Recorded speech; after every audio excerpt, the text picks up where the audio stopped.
परिसर अभ्यास भाग 1 इयत्ता 5वी प्रकरण 12वे सर्वांसाठी अन्न यावरील संपूर्ण स्वाध्याय आपण आज पाहूयात. प्रश्न पहिला, काय करावे बरे?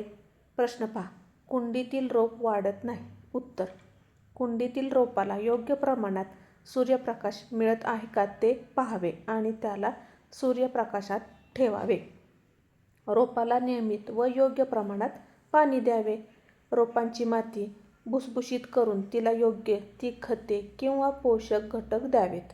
रोपांच्या मुळांना कीड किंवा आजार झाला आहे का हे तपासून त्यानुसार योग्य तो उपाय करावा. प्रश्न दुसरा पहा, जरा डोके चालवा. घरामध्ये अन्नधान्याचा साठा कशासाठी केलेला असतो? उत्तर पहा, भविष्यात कधी दुष्काळ पडल्यास, नैसर्गिक आपत्ती आल्यास, धान्याचा तुटवडा निर्माण झाल्यास किंवा बाजारात जाणे शक्य नसल्यास खाद्यान्नाची कमतरता भासू नये म्हणून घरामध्ये अन्नधान्याचा साठा करून ठेवलेला असतो. प्रश्न तिसरा, चूक की बरोबर ते सांगा. चुकीचे विधाने दुरुस्त करून लिहा. त्यातील पहिला आकडा पाहूयात. शेती करण्याची फक्त एकच पद्धत आहे. चूक, हे विधान चूक आहे.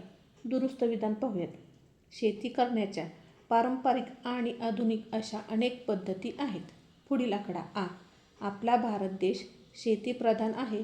उत्तर, बरोबर, हे विधान बरोबर आहे. पुढील आकडा ई, सुधारित बियाणांच्या वापरामुळे उत्पादनात वाढ होत नाही. हे विधान चूक आहे. दुरुस्त विधान पाहूयात. सुधारित बियाणांच्या वापरामुळे पिकांचे उत्पादन वाढते. प्रश्न चौथा, खालील प्रश्नांची उत्तरे लिहा. त्यातील पहिला आकडा अ, सुधारित बियाणांच्या वापरामुळे कोणकोणते फायदे होतात? उत्तर पाहूयात. सुधारित बियाणांच्या वापरामुळे खालील फायदे होतात. सुधारित बियाणांमुळे पिकांची रोगप्रतिकारशक्ती वाढते. कमी पाण्यात किंवा प्रतिकूल परिस्थितीतही पीक तग धरू शकते. तसेच पिकांची वाढ ही जोमाने होते आणि पिकांचे उत्पादन वाढण्यास मदत होते. प्रश्न दुसरा आ, सिंचनाच्या सुधारित पद्धती कोणत्या? त्यांचे फायदे कोणते? उत्तर पहा, सिंचनाच्या सुधारित पद्धती 2 आहेत. त्यातील एक ठिबक सिंचन म्हणजेच ड्रिप इरिगेशन आणि तुषार सिंचन म्हणजेच स्प्रिंकलर. त्याचे फायदे, या पद्धतीमध्ये पाण्याचा अपव्यय होत नाही. मुळांना किंवा पिकांवर पाण्याच्या फवाऱ्याद्वारे योग्य प्रमाणात पाणी मिळते आणि उपलब्ध पाण्याचा जास्तीत जास्त वापर हा शेतीसाठी होतो. आकडा ई, ठिबक सिंचन पद्धतीचे वर्णन करा. शेतीमध्ये पाण्याचा वापर करत असताना 2 पद्धतींचा वापर केला जातो. त्यामधील म्हणजे एक ठिबक सिंचन होय.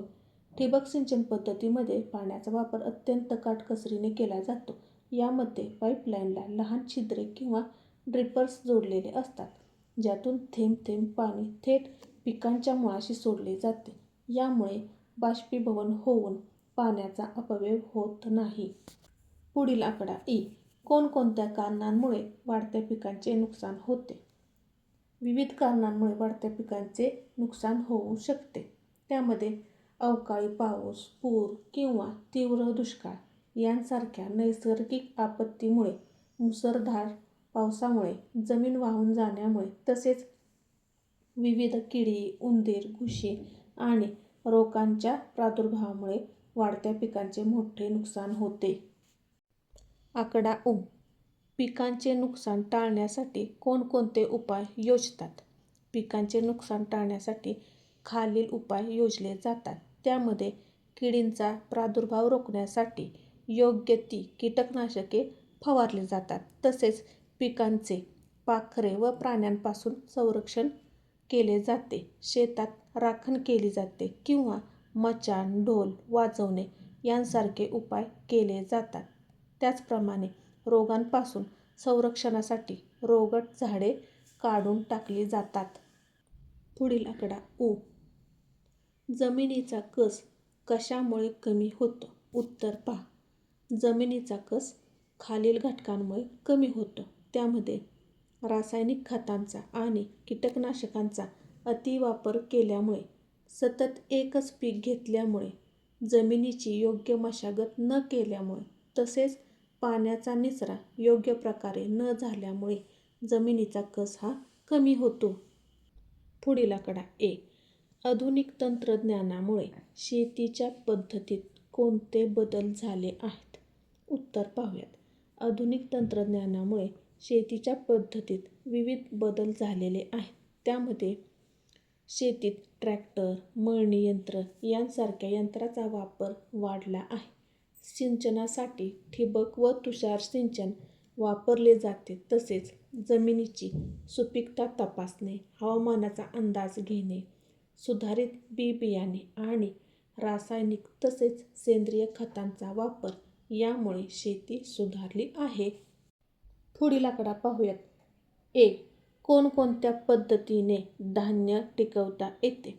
उत्तर पाहूयात. खालील पद्धतीने आपल्याला धान्य टिकवता येते. धान्य कडक उन्हात चांगले वाळवून साठवले जाते. गोदामांमध्ये किंवा पोत्यांमध्ये साठवलेल्या धान्याला कीड लागू नये म्हणून कडुलिंबाची पाला किंवा सुरक्षित औषधे उदाहरणार्थ बोरिक पावडर, विशिष्ट रसायने वापरली जातात. तसेच हवाबंद डब्यांमध्ये धान्य साठवून ते सुरक्षित ठेवले जाते. पुढील आकडा ओ. शेतीसाठी पाणी कोठून उपलब्ध केले जाते? उत्तर पहा. शेतीसाठी विहीर, बोरवेल, नद्या, तलाव, धरणे आणि कालवे या स्रोतातून पाणी उपलब्ध केले जाते.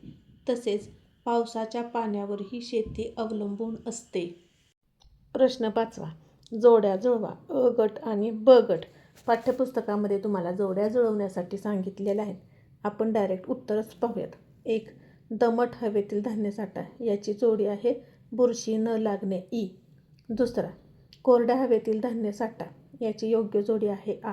कीड किंवा मुंगी न लागणे. 3. प्रश्न. धान्य साठ्यात औषधं ठेवणे याची योग्य जोडी आहे धान्याला बुरशी न लागणे किंवा कीड न होणे होय. असेच नवनवीन आणि शैक्षणिक व्हिडिओ पाहण्यासाठी शब्दवेल मराठी क्लासेसला लाईक, शेअर आणि सबस्क्राईब करायला विसरू नका. धन्यवाद.